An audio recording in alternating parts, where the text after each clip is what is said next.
Right, we have Ross and we have Deanna. And Deanna is where? Deanna is there. Hi.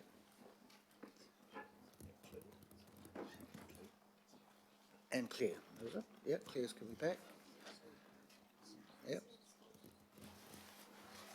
Who's leading off? Deanna or Ross? I'll lead off. Okay. So just firstly, introductions. You'll know Claire. Some of you may know Deanna. Deanna is an analyst that works in the area of business case processes and project management processes for Auckland Council. So it's quite relevant to this particular policy. So this group business case policy forms the last of a suite of 5 group financial policies that you requested about 2.5 years ago. We worked through all of the other ones, treasury policies, procurement policies, etc. And the last one is the group business case policy. So where we've got to in the process is we've developed the draft policy. We've spoken to all of the CCOs, got feedback from them at a management level. It hasn't travelled through the CCO boards yet. So today we're asking you to endorse a draft policy and then delegate to the Chair and the Group CFO approval to finalise the policy, reflecting any comments that come back from the CCO boards. So the policy itself is 2 pages, it's in the agenda there. It is a very high-level, principle-based approach. So it tries to set what are the key principles, how do we think about business case information, how can it come forward, how can it promote better value for money for ratepayers. So you'll see in the business case policy 5 principles that are set out. The other parts of the policy, there's a section on minimum standards. So what that's doing really is just setting a very clear expectation that all major investment through projects and programs should follow good business case disciplines. It talks about alignment to better business case methodology, which is international best practice. It's what the federal government has used via the New Zealand Treasury. We have our own Auckland Council interpretation of the better business case standards, but it's very similar, very much aligned to that national and international best practice.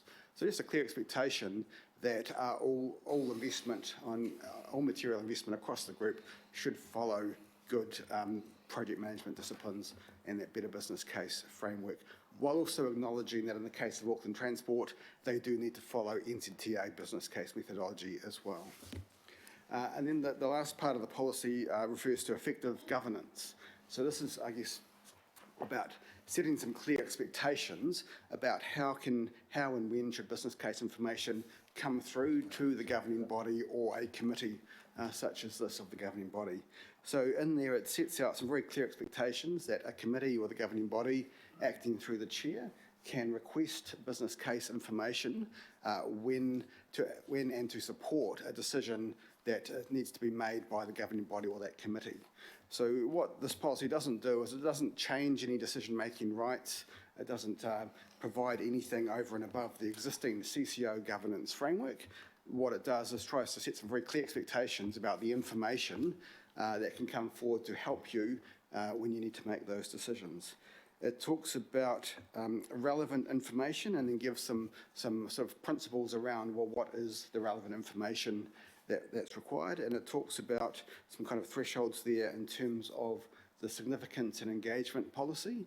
So certain investments become significant decisions under that policy. So for example, we've looked at if RFA want to spend $50 to $100 million, say, or something of that investment, investing in a new stadium development, we've assessed that would meet the triggers for significance. That means that the council would need to consult with the public on that and budget as part of an annual budget or long-term plan process. And we're saying when things meet that kind of level of significance, then you should expect to get good business case information. So that might be information around what are the options, what are the costs, what are the cost-benefit assessment, what are some of the major risks. It talks about, in the policy, there's a few other bullet points, things like, well, what is the degree of public interest, what is the quantum of public investment? And those are the sort of criteria to think about, well, when should business case information come through to support you to make decisions?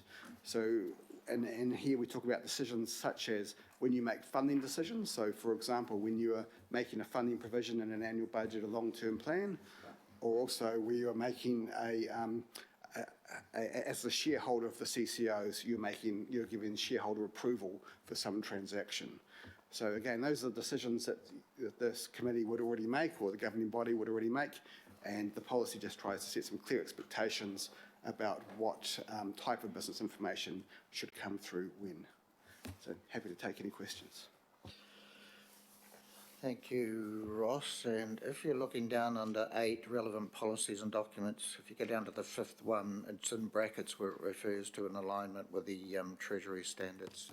So long as, and that one below that is mentioning NZTA BCA standards.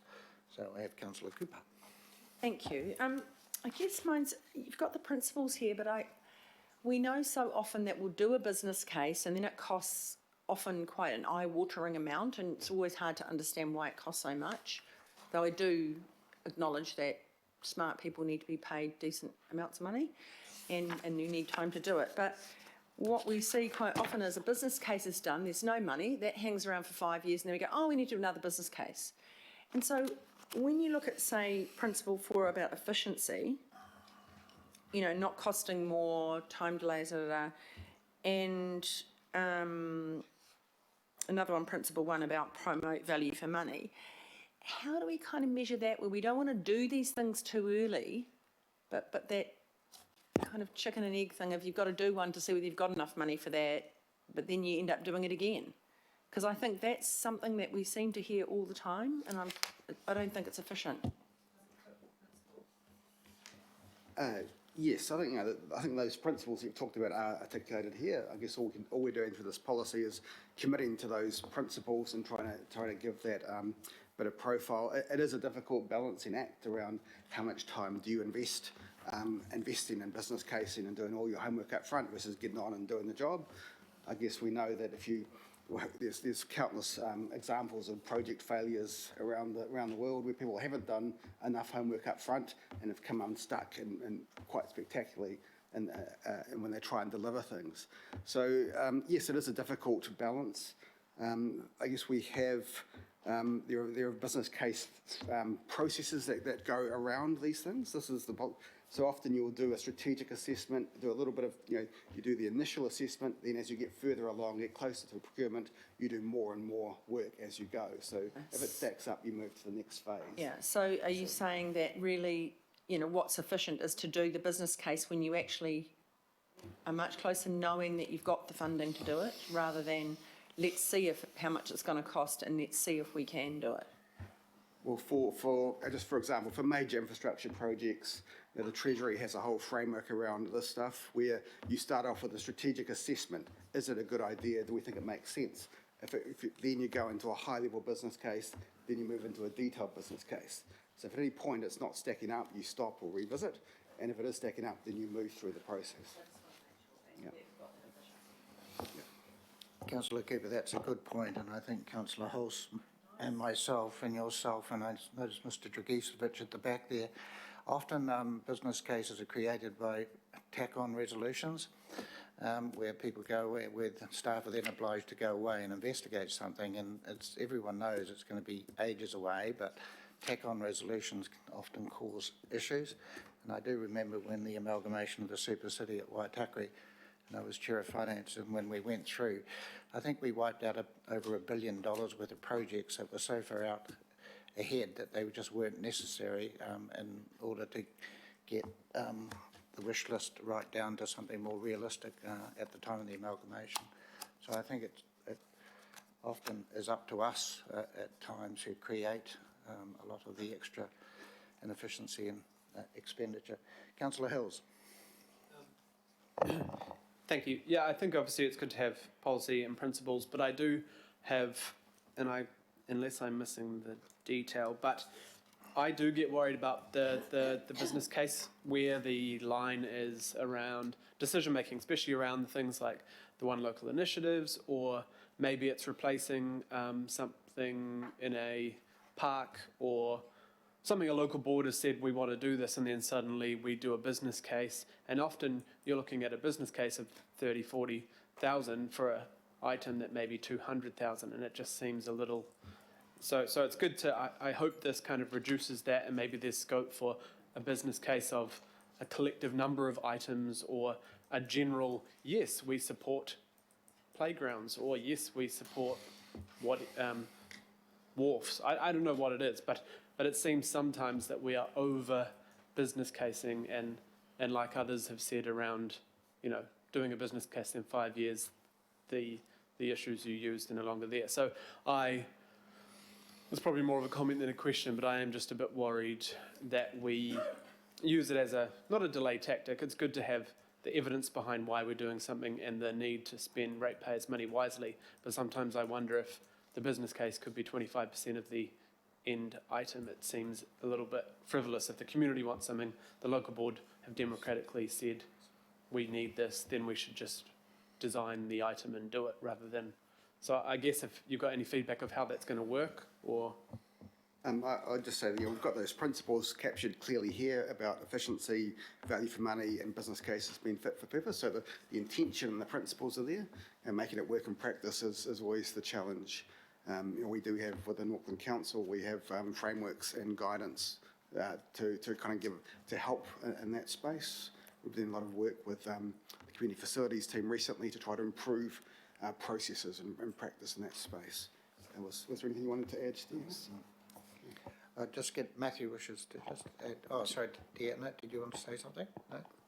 Well, so just through the chair, so it's a good question. I think it's very well put. It is a balancing act, but I think principle number 4 is important, and it's inviting our staff, along with yourselves, to just continue to ask questions about what's fit for purpose. If we're spending $40,000 on an asset that might be $100,000, then we need to be questioning why we're doing that. So I think the principle's well framed. I've got no doubt we'll learn as we go, and there's probably some good practice and some poor practice, but this makes the principle clear. So we should work towards being good at balancing when something is of such an item that really good, rigorous, and possibly quite expensive analysis is required, and maybe when it's not, and when we need to trust and back smaller teams who are doing this stuff all the time. But I think this is encouraging us to know what that looks like and work in that way.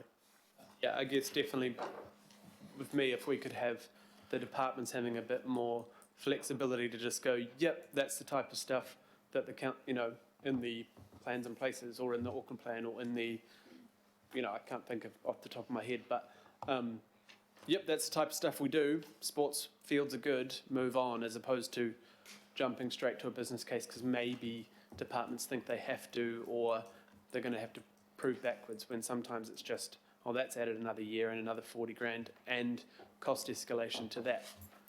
And we just got back to the same answer that was, yes, it's a much needed item for the community. I understand a 10 million, 20 million, $1 billion project absolutely needs a business case, but I do get a bit worried that we jump sometimes straight to that. But that sounds good if we're not going to always do that. Deanna, you were going to say something?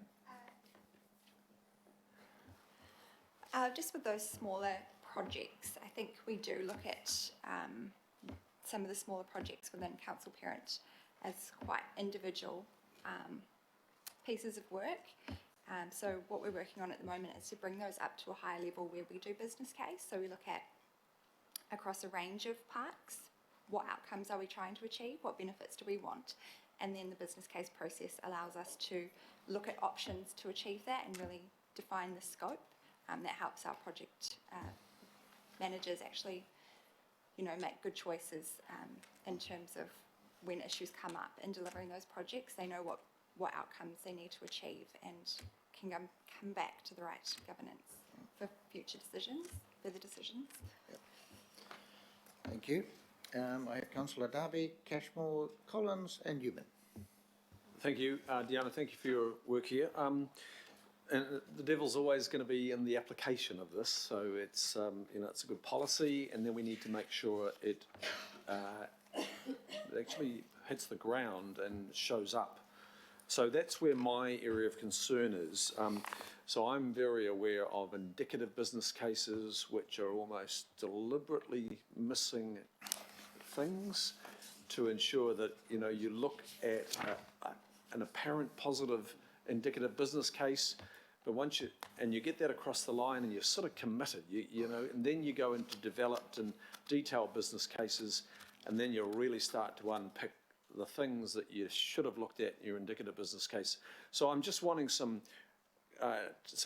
confidence that this is actually going to lead to a more robust process around the indicative early stage business case as well as the developed and detailed business case. The other area, and I'll ask all my questions in one lot, Chair, I'd imagine, probably following on from what Councillor Hills is saying, there's probably a need for simplified business case for low value procurement. But then I've got some concerns. Just a week before last at Councillor Hulse's committee, we had a board procure some external services that didn't even go through their local board staff. It was almost like a political procurement. And I want to see that in the report. I want to see that if we've got this business case policy in place, I'd like to see in black and white that the policy has not been followed, if it hasn't been followed. I was at a board meeting last week, and on the back of members' reports, not business reports, there were financial allocations being made. And I think we need to look at that, because it's those tens of thousands of dollars multiplied by hundreds of times that add up to significant quantums of public money. So my question here is about application, where I started. The devil is there. How is it going to show up so that decision makers are alerted to a lack of good business policy, business case policy, not, you know, being undertaken, not being undertaken, so it can be really clear. And what happens on the management side when a political decision is made that has not followed the policy? Does a red flag go up, and does it go back to higher management who are obliged to pick that up? Even though the decision's been made, pick it up and flag it and look at how that was arrived at. If you get my gist. Yes, so except the policy is only going to do so much. We see getting the policy in place is an important first step, and then we can work on all of those processes and practices to give effect to it. I guess once we have a group policy that's been endorsed by a committee and has been travelled through the CCO boards, that gives us quite a strong mandate to talk about compliance and non-compliance with that policy. At the moment, we don't have that. It's just kind of all we can talk about is our opinion on what good practice looks like. So having the principles and policy in place gives us a good anchor to then let us start working on all those things that you've talked about. So yes, there's a lot more work to do. I think this is an important first step. I think where we see non-compliance with the policy, that is certainly something that we will flag up through to senior management and deal with. But we've got to have a clear policy in place first to enable that. Deputy Mayor Cashmore. Thanks, Ross. My question is along the lines, I've got a little bit of scepticism around this stuff from the business sector. I've seen how these things are accountants' dreams and actual constructors' nightmares. However, willing to see the policy proceed, but I want to know, when is the business case policy going to have a business case put over it? So checking it out against small, medium and large size projects. When's the review time? And I want to see the measure of extra delivery because of this business case process. Yeah, so we see it as it's a work in progress. We see this has been reviewed from time to time, and we'd want to track and check compliance and check is it adding value. I mean, in the policy it talks about being fit for purpose, having been efficient. So we kind of we see it as it's a work in progress. It needs to be monitored and updated. This might be the first policy. There may be many iterations that we can do more and more to add better value as we go forward.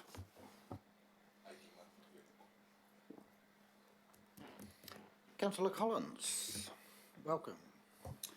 Thank you, Chair. Thanks. I had a question. I'm not sure if I've got the process right here as to when this question might be useful. We've seen the government take a well-being approach to their budget, and I'm thinking about the 4 well-beings that with local government, and I'm wondering, as far as the principles are concerned, where you believe some of those well-beings around social, economic, environmental, and cultural outcomes can be seen in these principles. They're not clearly defined or outlined, and I know that's probably not part of the scope that you took. I'm just wondering if we're moving in that direction, not that we should be following where the government's leading, but it would be nice to kind of get a sense of how those outcomes will be achieved in the principal part of how we prepare business cases.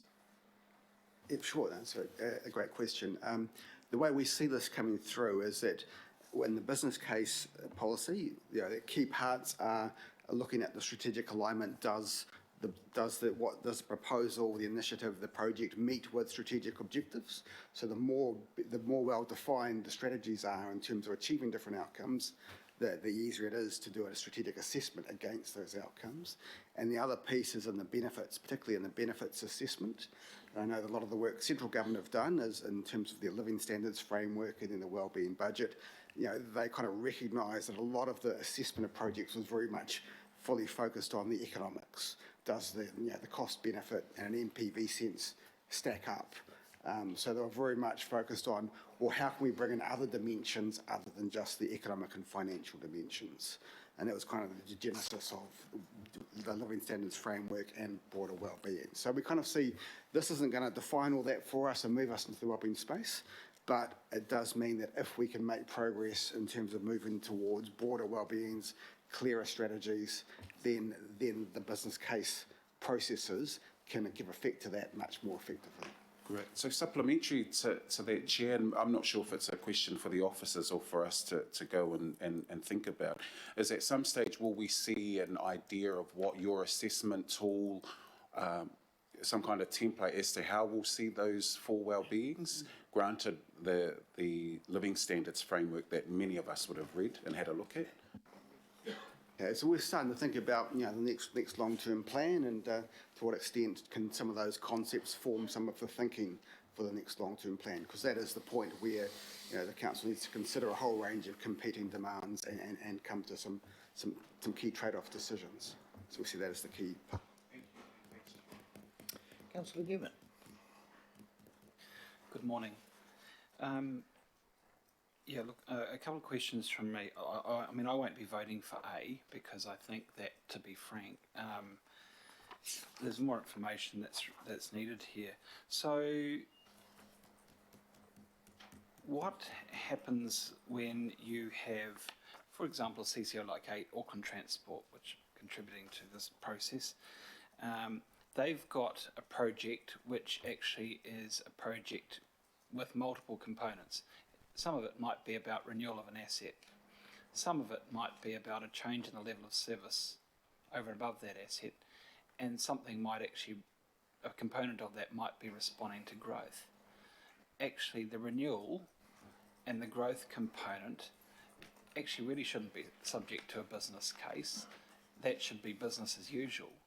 But if there's a change in the level of service, it would seem to me that it triggers a business case argument. So what is the threshold? Because the thresholds are very important.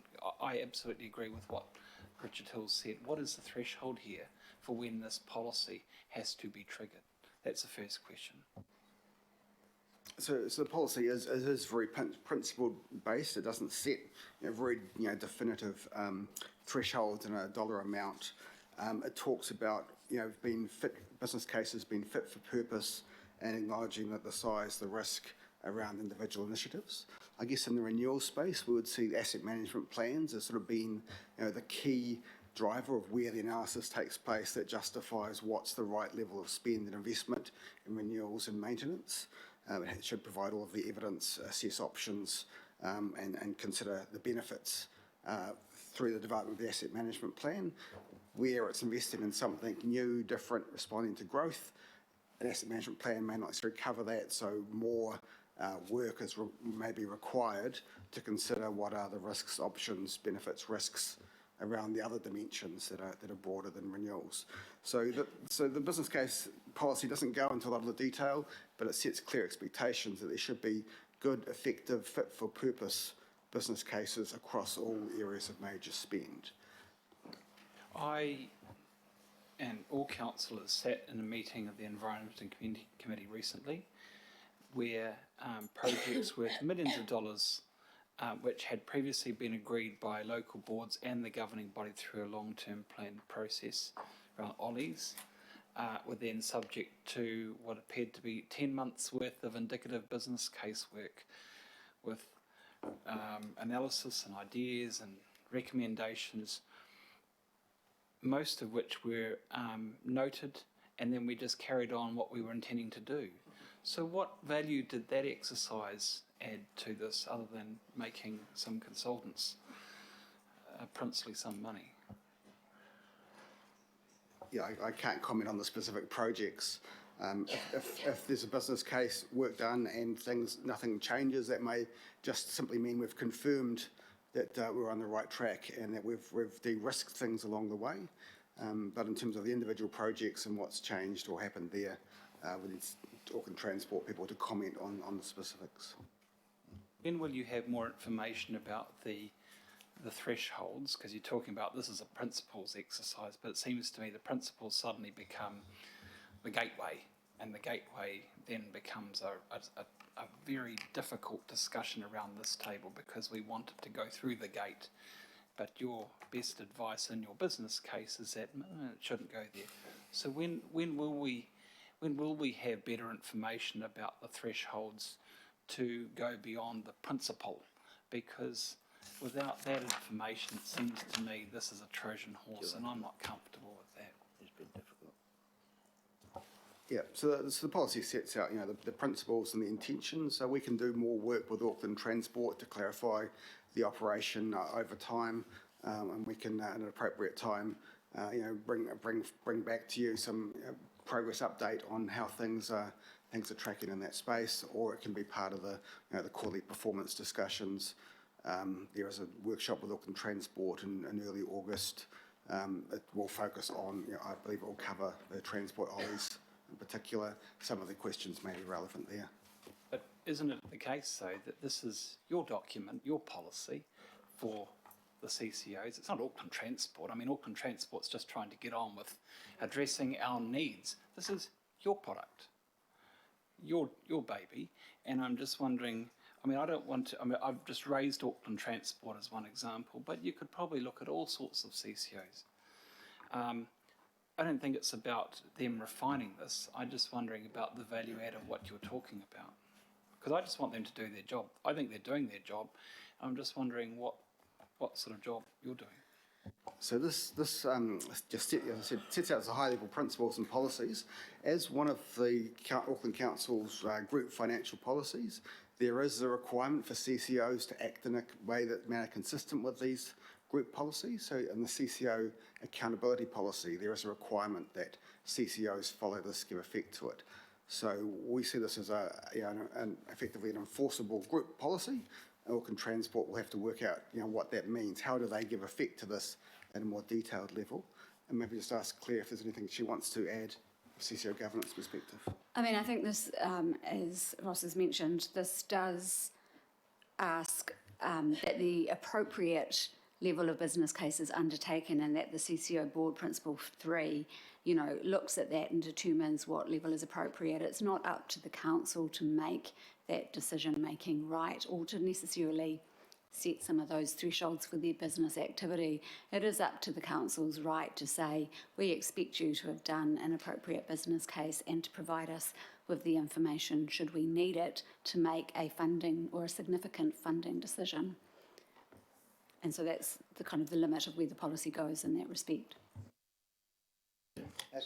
So can I just add as well, through the chair, so to be clear, and it's a group policy, so you'll appreciate we've had some reasonable level of dialogue already with CCOs who, not unreasonably, you could imagine, will talk about some unique aspects of their business. So we're trying to find the balancing point here.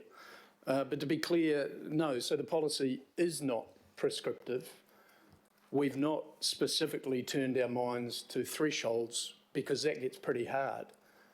You could invite us to, and we could think about it. We think that would be hard to develop, but I understand the question. But what the policy does do, which I think Claire's just articulated, it's largely setting expectations, and it's making, your rights to set those expectations very clear. The practice you expect CCOs and management within the council to follow. And we haven't spent a lot of time on this, but there's also an element under 6, which also makes the process by which you can explicitly request additional information very clear. All right. Glenn, sorry, Member Wilcox. Yeah. Can you explain what the Māori impact statement means to me, please? Or not means to me, what it means?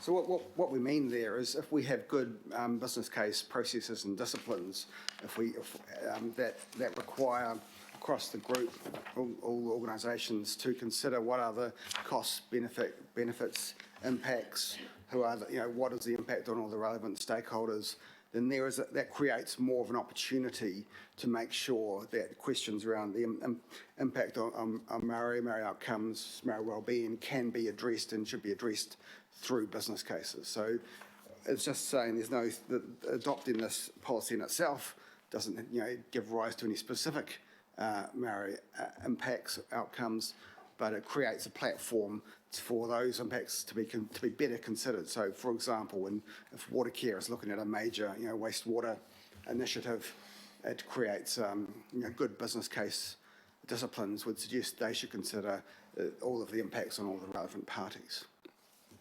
Yeah, okay, look. Look, I just, with Māori impact statements, I really need something a bit more than just there would be no impact on Māori.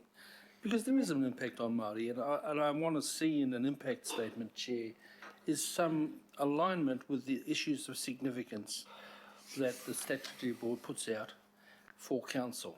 I mean, however, following good business case practice will lead to better outcomes for our community. That's not a Māori impact. That's just an impact for all Aucklanders.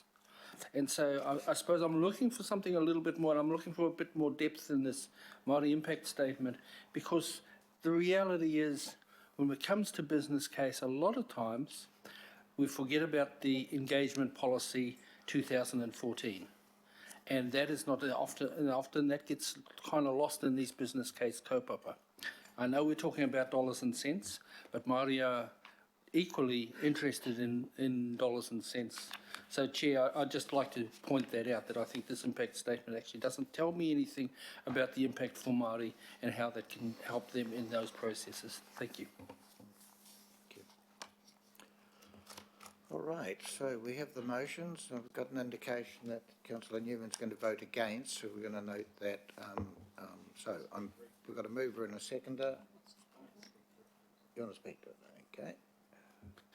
Look, we've got the local board plans. It's a statutory exercise. Those local board plans are subject to consultation around identifying what local needs are. We've got the annual plan and the long-term plan consultation requirements. They are statutory requirements that we spend a lot of time doing that engagement. We've got the statement of intent. The statement of intent sets out the requirements of the shareholder for the CCOs to follow. We've got letters of expectations. We've got the asset management plans. The asset management plan should identify what it is that we need to be maintaining, the assets that we need to be maintaining, where they are, the standards, and when we will renew them.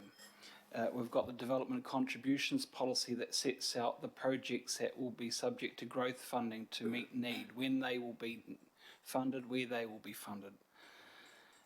The Mayor's got the value for money section 17A review. That's an exercise that's been going on since we started.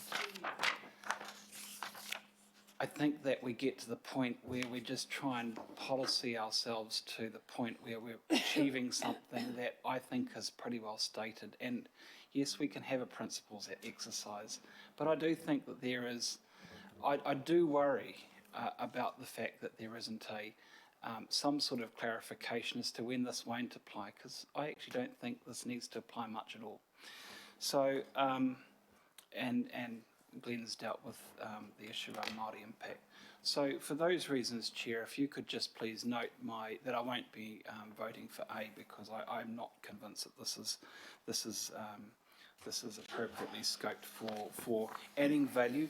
Of course, we want to ensure that we've got good business case disciplines to ensure value for money and to support effective decision making.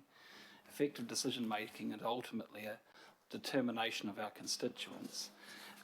And I'd like to think that most of the judgments made, not all the judgments, but that's an opinion, most of the judgments made are the right judgments, and those judgments didn't necessarily require a comprehensive suite of analysis for what needed to happen. It needed to happen a long time ago. Often half the argument is, well, why didn't we do some of this capital works years ago, because we're actually miles late. Thank you. Right, we have a mover and a second. I'm going to put the A, B and C. We're noting Councillor Newman. All those in favour? Aye. Against? And we've got Councillor Newman against, and it's noted. Right, we just then have item, thank you, Deanna, Claire and Ross. We just have item number 11, moved by Councillor Simpson, seconded by Deputy Mayor Cashmore. Any discussion of anything there? No, I'll put that. All those in favour? Aye. Against? All good. And there is no extraordinary business, and I will therefore declare the meeting closed. So we will just have another brief break while we get the other team up for the Ollies.